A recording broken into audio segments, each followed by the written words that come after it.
করতে যাচ্ছে তাদের সর্বপ্রথম যে প্রশ্নটি আমরা পাই বা শুনে থাকি বা আমরাও ফেস করেছি সেটা হচ্ছে সিভি। খুবই ইম্পর্ট্যান্ট একটা জিনিস। এই সিভিটা বোথ ফ্রেশার এবং হচ্ছে এক্সপেরিয়েন্স এই দুইজনের ক্ষেত্রে কিভাবে লেখা প্রয়োজন বা কি কি তথ্যগুলো খুব বেশি ইন্ট্রোডিউস করা প্রয়োজন সিভির মধ্যে।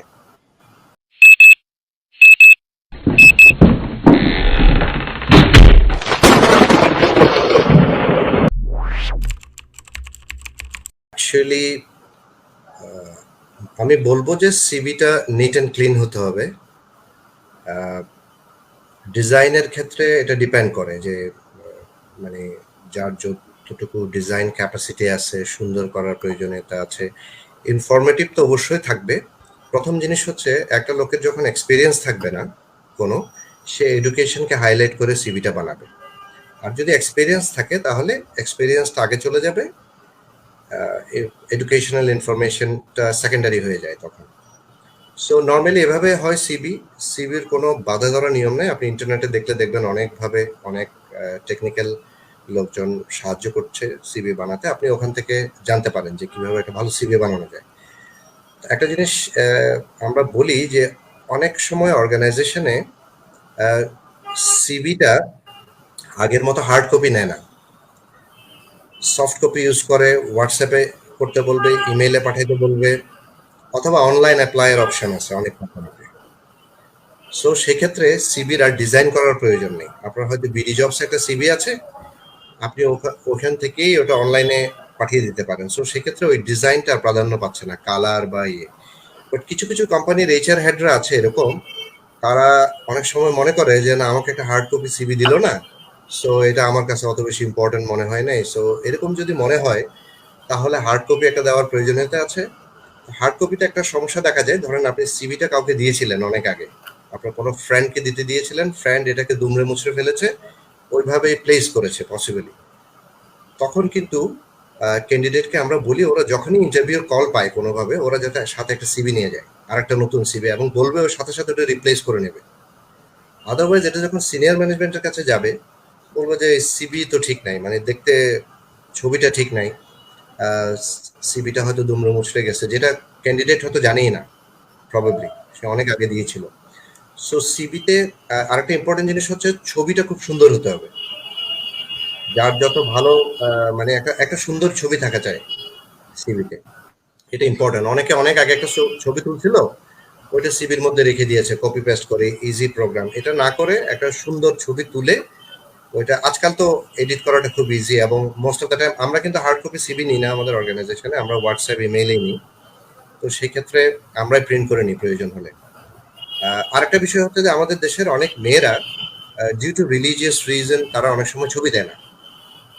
আবার অনেক মেয়েরা ছবি দেয় না এই কারণে যে তাদের ছবিটা এবং নাম্বারটা মিসইউজ হবে, যে কেউ একজন ফোন করে ডিস্টার্ব করতে পারে পরে, এ ধরনের সম্ভাবনার কারণে অনেকে সিভিতে ছবি দেয় না। But I would like to request them যে তাদের ছবি দিতে হবে, একটা ডিসেন্ট ছবি দিতে হবে। তাদেরকে শিখতে হবে যে ব্যাড কলসগুলো কিভাবে হ্যান্ডেল করবে তারা, যে কেউ কোনো ফালতু কোনো লোক যদি ফোন করে ডিস্টার্ব করে ওইটা কিভাবে হ্যান্ডেল করবে সেটা শিখতে হবে, বাট ছবি দিতে হবে, এটা একটা রিকোয়ারমেন্ট। সিভি বাছাইয়ের ক্ষেত্রে আমাদের এইচআর প্রফেশনাল যারা আছেন তারা কোন জিনিসটিকে গুরুত্ব দেন বেশি একটা সিভি পাওয়ার ক্ষেত্রে? যেমন অনেকেই প্রশ্ন করে যে সিভিটা কি আমি একটু কালার দিব নাকি হচ্ছে একদম ব্ল্যাক এন্ড হোয়াইট দিব।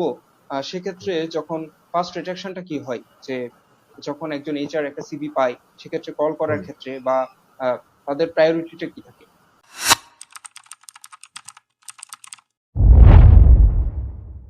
আমরা নর্মালি যখন ট্রেন করি, লোকজনকে শেখাই বা যাদের সুযোগ হয়, তখন আমরা বলি যে আমরা যখন বিয়ে করতে যাই, যদিও তারা এখনো student, maybe they are not married yet, আমরা বিয়ের ক্ষেত্রে যে বায়োডাটা চালাচালি করি, এটা কিন্তু প্রবাবলি খুব একটা প্রেসাইজ, খুব সুন্দর করে সবকিছু ঠিক আছে কিনা দেখে যতটুকু ভালো সম্ভব বিয়ে করি। তো এক্ষেত্রেও ঠিক সিমিলার, তারা যদি হার্ড কপি সিবি দেওয়ার প্রয়োজন পড়ে, যদি ফাইন্যান্সিয়ালি ওকে থাকে, ফাইন্যান্সিয়ালি কোনো অসুবিধা না হয়, তাহলে একটা কালার সিবি দিলে, একটা ভালো ছবি দিয়ে, ইট লুকস গুড।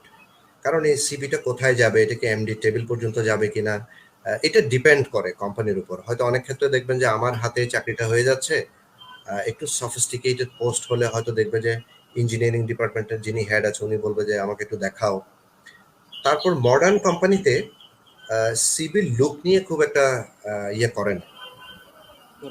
তারা অত বদার যে সিভিটা কোত্থেকে আসলো, তারা সরাসরি তার এডুকেশন কোয়ালিফিকেশন বা ছেলেটা প্র্যাকটিক্যালি কিরকম মেধা আছে কিনা, ইন্টেলিজেন্ট কিনা, এগুলোর উপর জোর দেয়। আবার আমরা কিছু এইচআর কলিগস আছে আমাদের, আনফর্চুনেটলি তারা এখনো সেই সিভিটা কেন এরকম হলো, ব্ল্যাক অ্যান্ড হোয়াইট কেন দিয়েছো, তারা ওগুলো ভাবতে চায় না যে ছেলেটার পকেটে পয়সা আছে কিনা এই একটা কালার সিভি প্রিন্ট আউট করার।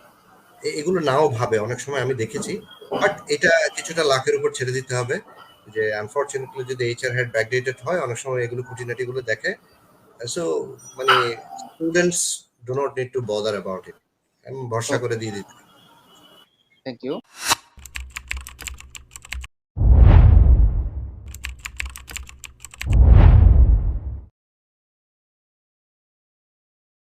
একজন আমাদেরকে প্রশ্ন করেছেন, তাহসিন আল জেমি, একজন সদ্য পাশকৃত গ্রাজুয়েটের জন্য সিভিতে রেফারেন্স কতটুকু গুরুত্বপূর্ণ? আরেকটা প্রশ্ন এসছে, মেহেদী হাসান সৌরভ করেছেন, can you please tell us how the mail body should be when sending a CV? Mail body কেমন হতে হবে?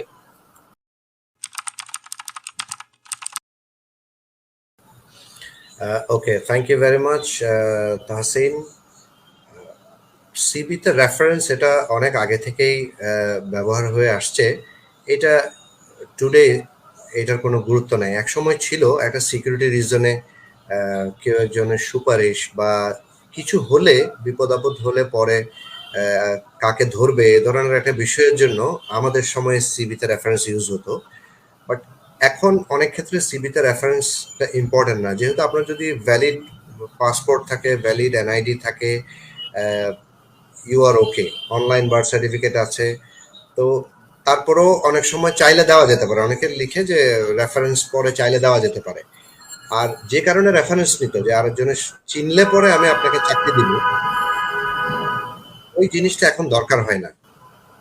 যদি আপনার অর্গানাইজেশনে আপনি অ্যাকচুয়ালি একজন পড়াশোনা করা লোক নেবেন, সেক্ষেত্রে আমার রেফারেন্সের সেফটি পার্ট ছাড়া আর কোনো গুরুত্বপূর্ণ নাই। বাট এখন না দিলে কোনো এইচআর যদি মনে করে যে উনি তো রেফারেন্স দিল না, নিশ্চয়ই ওনার কোনো ঝামেলা আছে।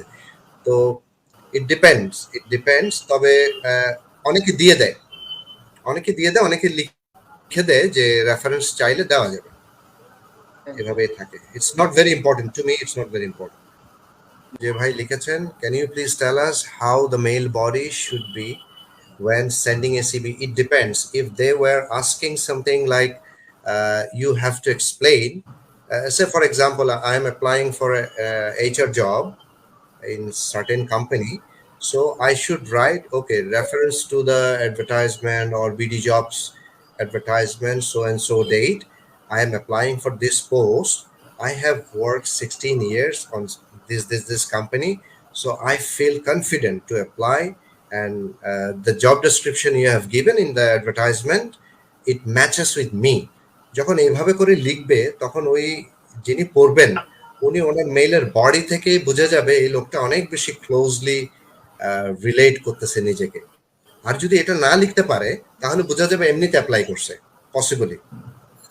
হ্যাঁ, সো এটা গুছিয়ে লেখাটা ইম্পর্টেন্ট। যদি এভাবে করে মেইলের বডিতে কিছু লেখে, ওই লেখা থেকে প্রিসাইসলি বোঝা যায় এই লোকটা ভেরি ক্লোজ, অনেক কনফিডেন্টলি লিখে যে I am very close to your, I work in garments, so I am very close to your position যেটা আপনি ডিক্লেয়ার করেছেন, so I feel I am the right candidate, please allow me for an interview. এভাবে লিখলে possibly there is a good possibility of having call for interview.